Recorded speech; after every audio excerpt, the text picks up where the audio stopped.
One of the hardest parts about being a business owner is taking a cold, hard look at your business processes and strategies and realizing that you didn't meet a goal.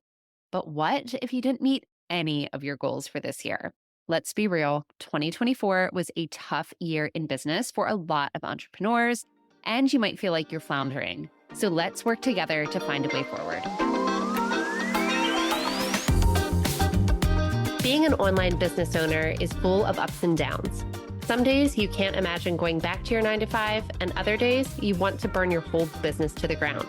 We get it. Welcome to Chaos to Conversions, a podcast of practical, no BS strategies to grow your online business.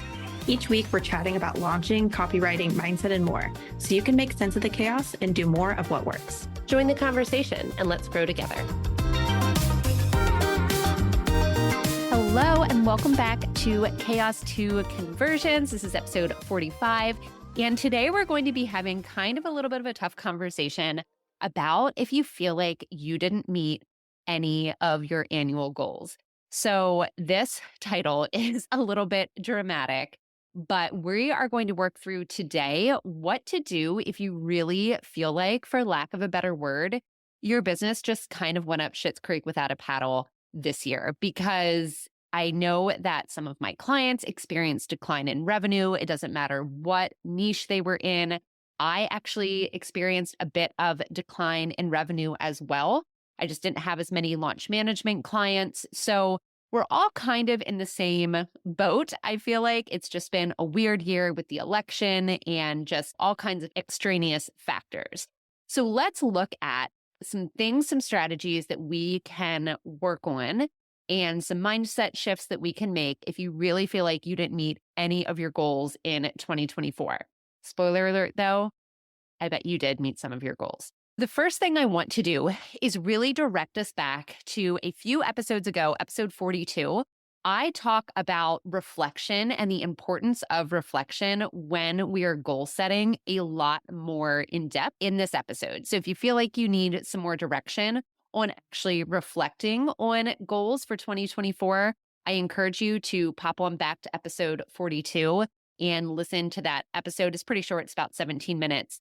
But reflection is actually so important. When we're thinking and maybe feeling like we didn't meet any of our goals this year, I want you to have an honest talk with yourself and think about, did I actually reflect before I planned any of 2024's goals?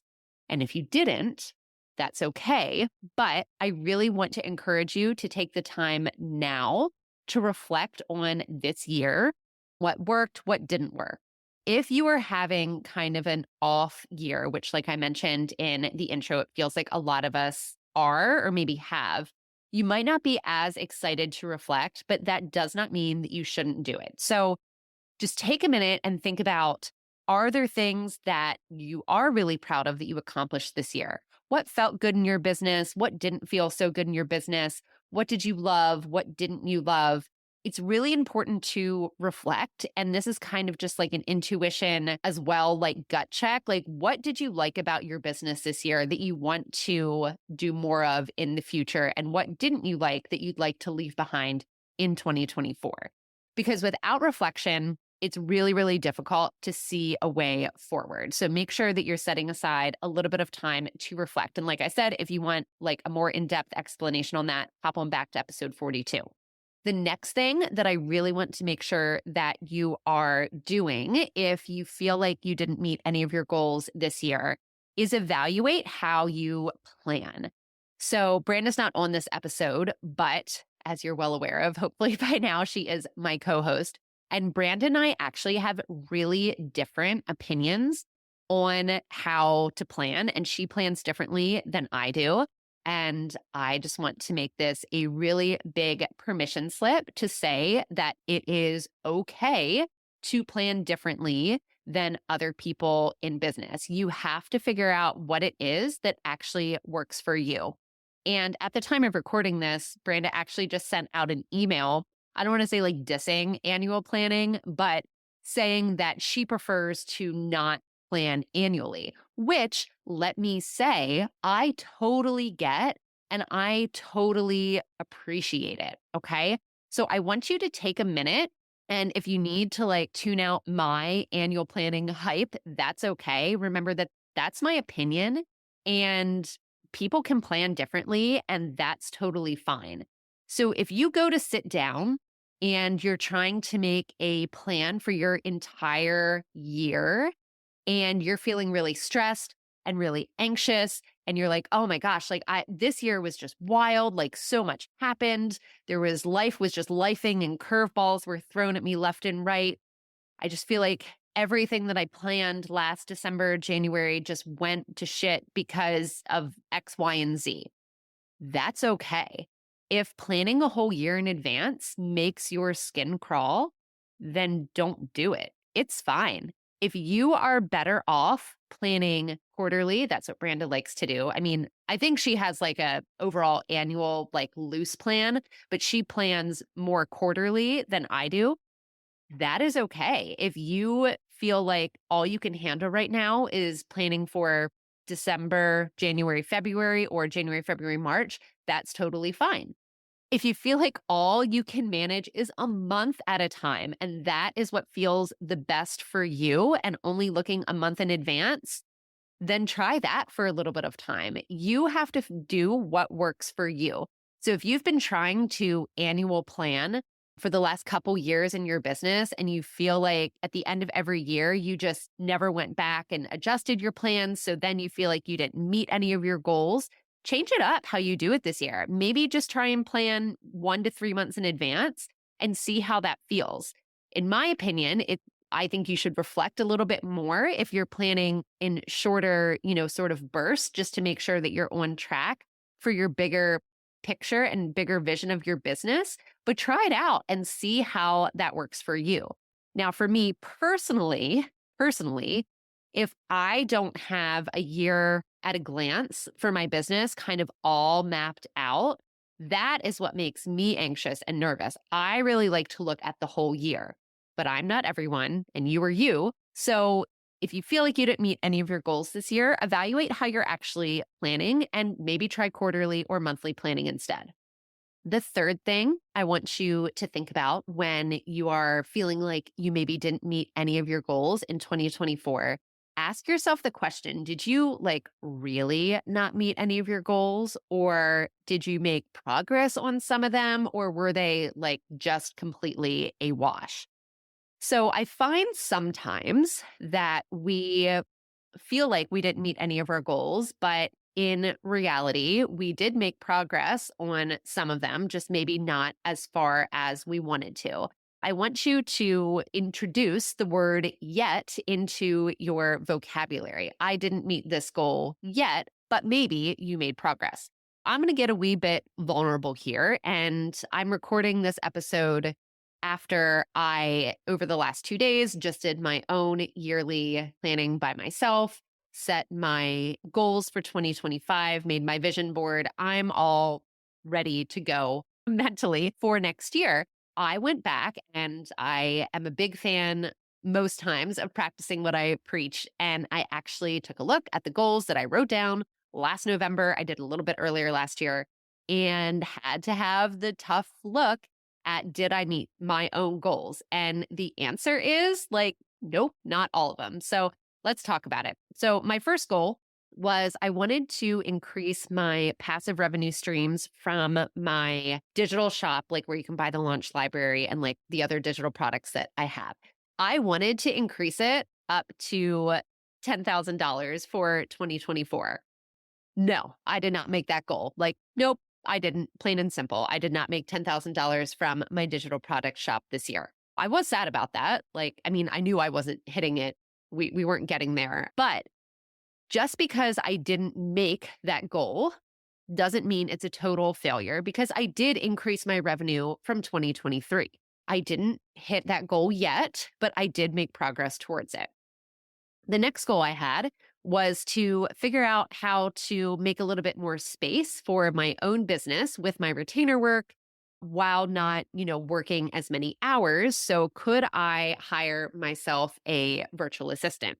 And yes, I did. So I hired in July or August. So it's been quite a few months now. and it is working out great. She's helping me with my own business, some light client work, and it has really freed up a lot of space for me to focus a little bit more on my own business. So yay, we'll call that goal a win. So far we're one yes, one not really.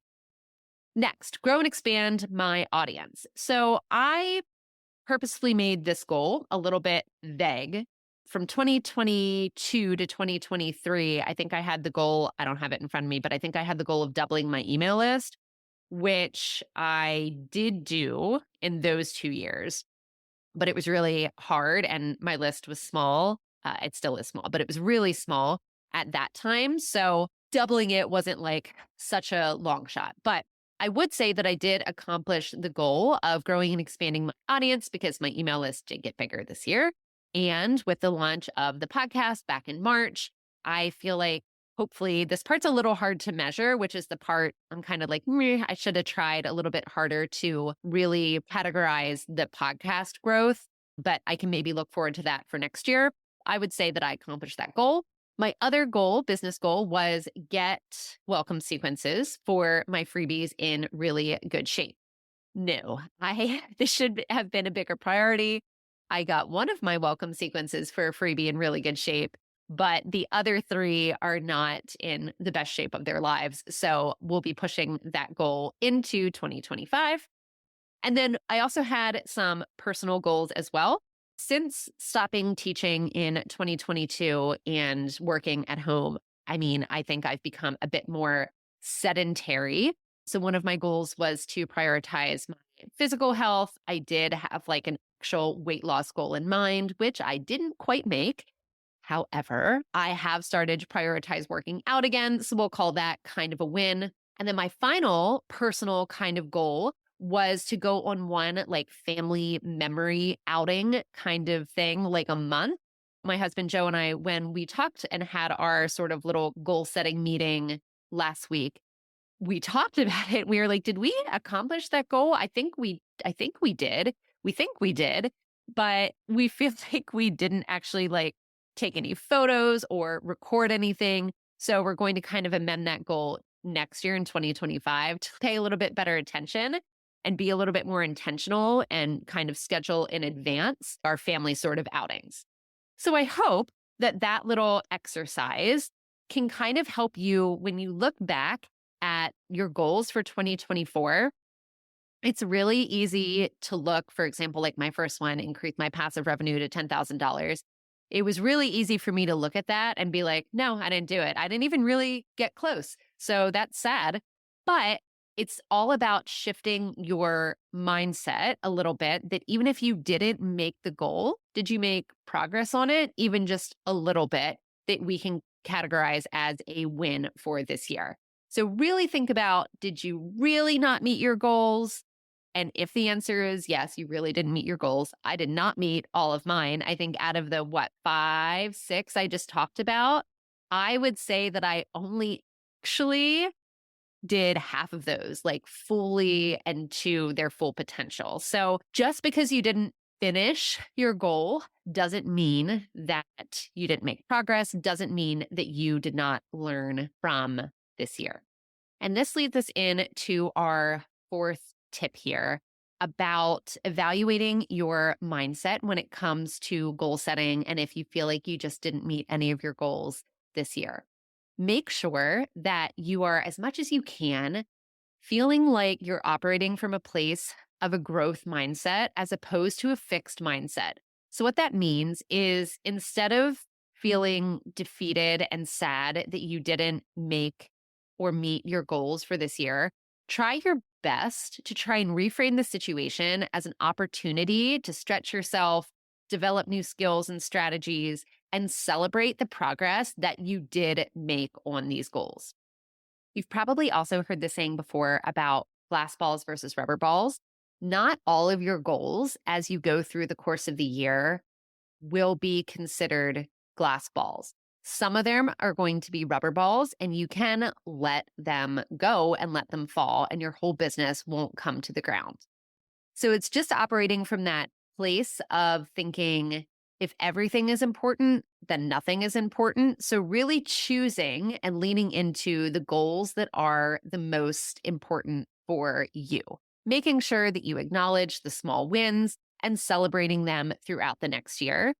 And by doing that, or in order to do that, I should say, I really encourage you to physically type or write down your goals somewhere. Quarterly, monthly, yearly, whatever you decide, you can actually go back and celebrate the wins and see where you still have to go.